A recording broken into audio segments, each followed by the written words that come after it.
Game sibone imnandi namhlanje sibuke ibhola elimnandi and futhi into ekhombisile iSundowns cha iyakhombisa ukuthi umdlalo wayo mfethu iyayazi into ayidlalayo and they came with a game plan ebonakalayo ukuthi they want to win this game and nakhona iPuluko City beyibonisa ukuthi kuba ngathi ayazi into ebezoyenza la egroundini in terms of sizodlala neSundowns.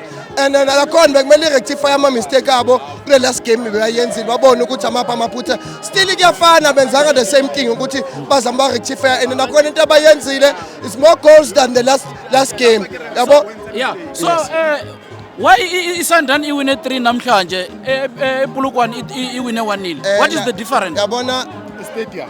home game. You can't compare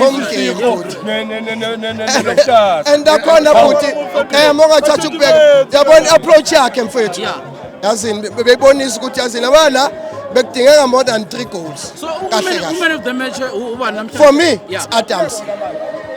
Yabona for me Adams mina mfethu yabona ngifuna ukuqamba manje uyibambile. Ngicela i-prediction ye Chiefs neSundowns on Wednesday. Mafethu angiboni ukuthi mina iSundowns sizoyipha kalula.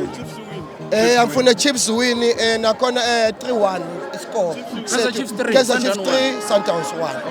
Siyabonga amakhosi for life. Siyabonga amakhosi.